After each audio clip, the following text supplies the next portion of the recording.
Changer pour soi avant de changer pour l'ex. Dans cette vidéo, je vais traiter d'un sujet que je trouve vraiment très important, à savoir donc d'être aligné forcément avec sa reconquête amoureuse, mais pas que. Je veux te prouver que, en plus éthiquement, de devoir finalement te conseiller de changer seulement si tu es d'accord avec les changements qu'on te propose, qu'on te suggère, tu vas t'apercevoir que en réalité, en plus, ça va être bénéfique même pour toi et pour ta reconquête amoureuse. C'est-à-dire que non seulement c'est indispensable pour être aligné avec son ex et se retrouver droit dans ses baskets, dans sa démarche amoureuse, mais en plus, réellement, sincèrement, ça peut t'aider profondément à mieux tenir le marathon qui est une reconquête amoureuse. Une fois la rupture annoncée, généralement, tu vas vivre ça comme un coup de massue et plonger dans tes émotions, voire déborder. Tu vas avoir, c'est vrai, tendance à t'accabler, estimer qu'en effet, aujourd'hui, tu es prêt à tout pour faire changer d'avis ton ex et forcément donc à écouter tous les reproches qui ont pu être faits, devenir une nouvelle personne, partir pour certains carrément en thérapie, dans ce que j'entends, d'autres être dans des extrêmes au niveau des changements qu'ils voudraient opérer. Bref, c'est cette peur finalement de perdre l'être qu'on aime qui va te donner des ailes pour te motiver à mettre des choses en place qu'au final tu n'as jamais mis en place auparavant, alors que bien souvent l'ex avait pourtant déjà signifié certains reproches. C'est d'ailleurs pour ça qu'en complément de cette vidéo avant de commencer, sache que je te laisse la possibilité d'avoir accès à un mail dans lequel je te donne 3 techniques pour lâcher prise. Tu vas voir que ces pratiques peuvent vraiment t'aider finalement à mieux te gérer, va t'aider aussi à être moins focus, obsessionnel sur l'objectif de faire revenir ton ex auprès de toi et te permettre du coup de focaliser ton énergie sur des actions vraiment essentielles, justement dans ton intérêt, certes pour ta reconquête mais aussi bénéfique pour toi. Donc c'est pour ça que je t'ai laissé la possibilité d'avoir accès à ces 3 techniques, des techniques qui marchent, puisque je les applique aussi avec mes coachés lors de mes consultations personnalisées téléphoniques. Donc il te suffit de cliquer sur le lien que je t'ai laissé en dessous de la description de cette vidéo pour y avoir accès. Peut-être que tu me découvres aujourd'hui pour la première fois sur cette chaîne YouTube. Donc je suis Christelle Lepage, je suis spécialisée dans tout ce qui est dynamique amoureuse et je suis devenue donc experte en reconquête amoureuse. J'ai à cœur sur ma chaîne de te partager mon expérience, de témoigner aussi des fois finalement d'exercices, de conseils, d'astuces qui marchent beaucoup plus que d'autres parce que justement on les applique pendant mes coachings personnalisés et qu'on a de vrais résultats derrière. Et puis j'ai aussi à cœur de décortiquer parfois les profils de certaines personnes pour que tu arrives à mieux comprendre l'état d'esprit de ton ex. Je reste convaincue qu'il faut aussi savoir s'adapter à quelqu'un quand on veut bien communiquer, quand on veut rendre cette personne justement réceptive. Et dans ton cas aujourd'hui, c'est justement ta priorité, c'est-à-dire de pouvoir parler de manière constructive avec ton ex et de faire en sorte qu'il ou elle soit justement réceptive à ce que tu as à lui dire. De ce fait, si ce n'est pas déjà fait, je t'invite fortement parce que ça va t'aider à t'abonner donc à ma chaîne. Pense aussi à cliquer sur la petite cloche des notifications, c'est ultra pratique parce que ça te permettra en fait de ne louper aucune vidéo pour être averti à chaque nouvelle sortie. Je vais donc te donner maintenant 3 raisons de changer pour toi avant ton ex, même si bien évidemment lorsque tu vas opérer ces changements, tu as quand même en tête de faire revenir ton ex auprès de toi. Je vais te prouver que même si ça peut être bénéfique pour ta reconquête, ça peut l'être aussi grandement pour toi. Première raison, ça va te permettre de rester authentique. Comprends que si tu mets des démarches en place finalement au niveau de tes changements qui sont peut-être trop élevés, qui ne correspondent pas réellement à ce que tu veux, à ce que tu souhaiterais être, par exemple parce que c'est peut-être un petit peu exagéré ce que tu souhaites mettre en place. J'ai des coachings où on me rapporte que le partenaire décide de partir parce qu'il est avec une partenaire qui était bien trop introvertie, que ça a peut-être créé donc une routine au sein de la relation et que cette personne aurait préféré que sa partenaire finalement soit plus expressive, plus enjouée. À ce moment-là, bien sûr, la personne peut se rendre compte qu'en effet, ce côté introverti pouvait aussi lui coûter cher, que ce soit dans le domaine professionnel, peut-être même avec ses enfants, bref, l'entourage amical, et va décider donc de faire un travail dessus. Mais peut-être qu'il faut faire attention aussi à ne pas viser trop haut en cherchant à être vraiment quelqu'un de complètement différent au point de vouloir être extraverti, de penser être capable de monter sur la table en dansant la java, alors qu'en réalité, on ne pourra pas passer d'une personnalité introvertie à quelqu'un qui est capable d'être exubérant. En réalité, ce qu'il faut donc comprendre, c'est que quels que soient les changements qu'on va opérer, il faut quand même qu'ils restent cohérents avec qui l'on est de base. Une personne qui a toujours été très impulsive dans ses manières de réagir est donc une personne qui peut être généralement plus sensible que d'autres et avoir plus de mal à gérer ses émotions. Même si demain tu mettais un travail en place fabuleux pour gérer ses émotions, il n'empêche que tu resteras quelqu'un de sensible.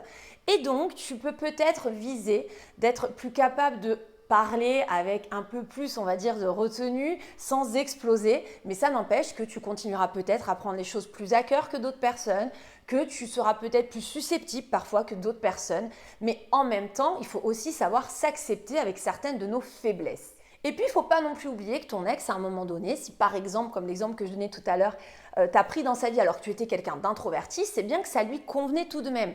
Peut-être qu'en effet, ce côté introverti, après, est devenu pesant et qu'il va donc falloir peut-être l'améliorer, mais d'un autre point de vue, ça veut donc dire qu'il ne cherchait pas quelqu'un d'exubérant non plus. Sinon, dès le début, la relation n'aurait pas pu fonctionner. Ce que je veux donc que tu comprennes, c'est qu'il faut aussi t'accepter. Il ne faut pas non plus vouloir tout jeter à la poubelle sur ta personnalité. Tu es forcément quelqu'un de bien, quelqu'un de beau, sinon ton ex ne serait pas intéressé à toi à l'époque. Pour autant, si aujourd'hui tu as envie du coup de mettre des choses en place parce que tu t'aperçois que peut-être tu as été trop égoïste dans tes comportements avec ton ex, que tu as peut-être trop délaissé ton ex et ainsi de suite en fonction des reproches qui t'ont été faits, tu dois aussi tout de même trouver une juste part des choses. Plus tu vas réussir à être authentique, c'est-à-dire à mettre en place ce qui correspond entre ta vraie personnalité et donc améliorer tes défauts, plus tu auras de chances d'être aussi convaincant ou convaincante. C'est logique puisque l'authenticité permet la spontanéité et aussi te permettra d'être moins dans le contrôle. Quand on veut vraiment changer à outrance et que finalement c'est pas bien interrogé sur ce qu'on doit travailler ou que justement on vise un peu trop haut ou décalé avec ce qu'on est réellement, eh bien on va se retrouver à être tout le temps dans le contrôle, c'est-à-dire à faire attention à tout, à vouloir vraiment tout gérer au point finalement d'exploser à un moment donné et forcément de faire des ratés. Donc, telle une cocotte minute, si demain, ce que tu vises est finalement inaccessible, voire inacceptable par rapport à qui tu es, eh bien, tu risques d'exploser et la progression que tu auras pourtant réussi à mettre en place sera tout de suite anéantie. A l'inverse, si tu es quelqu'un d'authentique, si ce que tu veux mettre en place est cohérent, alors tu vas t'apercevoir que ça te demandera quand même moins d'efforts parce que ça te permettra du coup d'être moins dans le calcul, dans la stratégie, dans le contrôle de tout ce que tu dois mettre en place. Tu seras beaucoup plus en paix et aligné avec toi-même. Ensuite, la deuxième raison de changer pour toi avant de changer pour ton ex, c'est de te rendre plus autonome. Et là, c'est très intéressant. La coach que je suis se rencontre constamment parce que tout le monde me le dit que dans un moment comme celui-là, tu vas manquer de lucidité, d'objectivité. J'entends quotidiennement en coaching personnalisé, non mais moi Christelle, de toute façon j'ai besoin de toi parce que je sais pas, j'ai peur de trop faire, j'ai peur de pas faire comme il faut, j'ai peur en fait de jamais savoir doser le curseur de la bonne manière. Au point parfois d'avoir des gens qui pourtant sont vraiment très équilibrés, me parler de stratégies qui sont aux antipodes de ce qui pourrait fonctionner avec le caractère de leur ex. Parce qu'ils ont vu tel ou tel conseil sur internet ou parce qu'ils ont discuté avec des amis ou des gens qui, bienveillants, voulaient leur donner des conseils mais qui au final pourraient s'avérer catastrophiques s'ils les écoutaient. Eh bien sache que ce manque de lucidité, d'objectivité peut être complètement vaincu à partir du moment où justement tu es en phase avec ce que tu souhaites mettre en place au niveau de tes changements, par exemple, des directions que tu vas prendre pour faire revenir ton ex. Je vais te donner un exemple très concret pour illustrer ce que j'explique. Par exemple, en coaching, j'ai eu affaire à une personne qui avait des enfants en commun et donc une ex qui demandait un service parce que sa voiture était tombée en panne.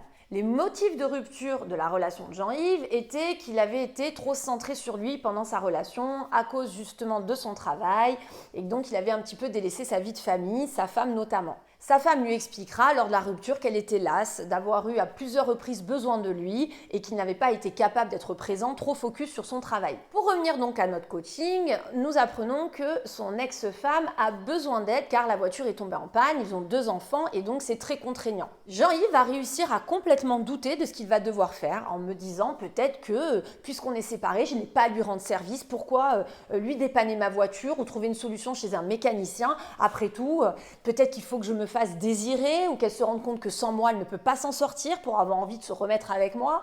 Bref, il est complètement partagé. Et puis d'un autre côté, il a son cœur, son rôle de père de famille, qui lui dit que même les enfants vont en pâtir, que donc ce n'est peut-être pas logique de la laisser sur le bord de la route et qu'il va falloir quand même lui apporter en effet une solution. Pour résumer, Jean-Yves est partagé entre la laisser complètement de côté, l'ignorer pour soi-disant la provoquer, et éventuellement faire preuve de bienveillance. Dans ce cas-là, si tu prends un peu de recul, tu vas t'apercevoir que si tu es aligné avec les changements que tu dois opérer avec ton ex, dans le cas donc de Jean-Yves, qui serait de montrer qu'aujourd'hui tu as pris conscience que ta vie n'était pas à se résumer juste autour de ton travail et qu'en effet tu aurais dû consacrer plus de temps à ta femme et à ta vie de famille, tu comprendras alors que aujourd'hui, lorsque tes enfants auront besoin de toi, lorsque tu te retrouveras donc dans une situation où réellement tu peux tout de même apporter ton aide, tu ne peux pas le refuser. Une personne que l'on quitte parce qu'on l'a traitée d'égoïste et en lui reprochant finalement d'avoir manqué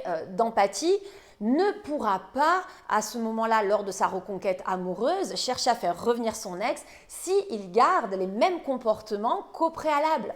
L'ex-compagne de Jean-Yves ne lui a pas demandé de lui acheter un bijou, ne lui a pas non plus demandé de lui acheter une voiture flambante neuve, en l'expliquant qu'elle n'avait pas moyen de le faire. Son ex-femme s'est juste retrouvée embêtée sans véhicule avec ses 2 enfants. On peut comprendre qu'à ce moment-là, si Jean-Yves est dans une démarche de reconquête amoureuse, il aura bien plus intérêt à se montrer bienveillant plutôt que réfractaire. Dans ce cas, il aurait aussi pu avoir un Jean-Yves qui, à l'inverse, aurait voulu trop donner et donc, pensant se montrer bienveillant, aurait décidé donc lui-même de laisser son véhicule, se mettre dans la panade, aller payer donc un mécano avec la totalité prise en charge en fait à ses frais de la voiture de son ex-femme. Bref, où là, en effet, il aurait été dans le trop. Et c'est à cet instant que tu es en mesure, en regardant cette vidéo, de te dire « Bah oui, mais justement, c'est ça qui est compliqué, de trouver le juste milieu. » Eh bien justement, si demain tu es capable de bien comprendre ce que tu dois mettre en place, mais aussi pour toi, pour être une meilleure personne, parce que tu étais quelqu'un qui était trop dans ta carrière professionnelle, comme l'exemple que je viens de donner pour Jean-Yves,